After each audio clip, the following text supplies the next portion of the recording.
পেনাল্টিতে গোল করেছেন Julian Alvarez, কিন্তু সেই পেনাল্টিটা বাতিল হয়ে যায়, মানে সেই গোলটাই আসলে বাতিল হয়ে যায়। কারণ ডাবল টাচে গোলটা হয়েছিল। তিনি ডান পায়ে শট নিয়েছিলেন, ডান পায়ে শট নেওয়ার ঠিক পূর্বে বাম পা বলের মধ্যে স্পর্শ করেছিল।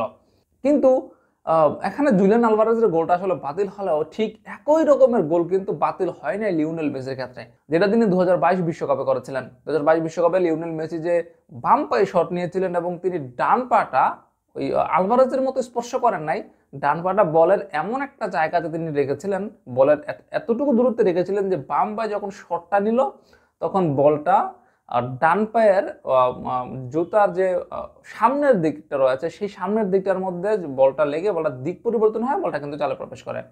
লিওনেল মেসি তো তাকে আর আসলে গোলটা বাতিল করা হয় নাই, তার গোলটা বাতিল করা হয় নাই। জুলিয়ান আলভারেজ হয়তো ভুলেই গিয়েছিল যে এই ধরনের কাজগুলো আসলে মেসির ক্ষেত্রেই হয়, মানে মেসির ক্ষেত্রে আসলে সমস্ত আইনের শিথিলতা, যেমনটা আমরা বিশ্বকাপে দেখেছিলাম। তো আলভারেজ ভেবেছিল মেসিরটা যদি হয় তাহলে তিনি কেন নন, সেইটা চিন্তা করেই হয়তো বা তিনি শটটা নিয়েছিলেন, কিন্তু তিনি ভুলেই গেছেন যে তিনি আসলে মেসি নন। তাই তার উপর কারো আসলে ওই আশীর্বাদের হাতটা নাই, যার কারণে তার গোলটাও বাতিল হয়ে গেছে।